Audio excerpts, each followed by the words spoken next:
માટે બ્રહ્મા છે ગુરુ આપણા અંદર જીવનમાં રહેલા દુર્ગુણોનો સંહાર કરે છે. માટે મહાદેવ છે ગુરુ આપણું રક્ષણ અને પોષણ કરે છે. માટે વિષ્ણુ છે અષાઢ સુદ પૂર્ણિમા એટલે ગુરુ પૂર્ણિમા. ભગવાન કૃષ્ણ દ્વૈપાયન વેદ વ્યાસની જન્મ જયંતિ. મનુષ્યના જીવનમાં કોઈ પણ ક્ષેત્ર કાર્ય સિદ્ધ કરવું હોય તો ગુરુની જરૂર પડે. ભલે તે આધ્યાત્મિક ક્ષેત્ર, સામાજિક ક્ષેત્ર કે શૈક્ષણિક ક્ષેત્ર હોય, પણ ગુરુ વગર કોઈ કામ શીખી શકાતું નથી. સાદા અર્થમાં કહું તો ગુરુ એટલે શીખવનાર.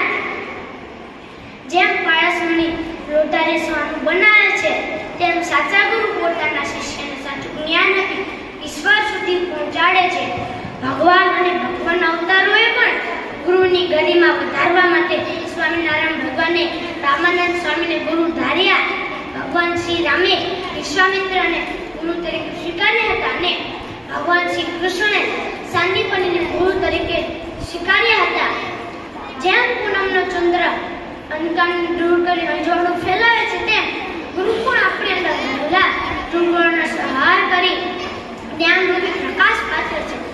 ગુરુ હંમેશા શ્રેષ્ઠ છે કેમ કે ગુરુ ગોવિંદો નો ખડે કિસકો લાગુ પાય. ગુરુ ગોવિંદો નો ખડે કિસકો લાગુ પાય. બલિહારી ગુરુ આપકી, બલિહારી ગુરુ આપકી ગોવિંદ દિયો બતાય.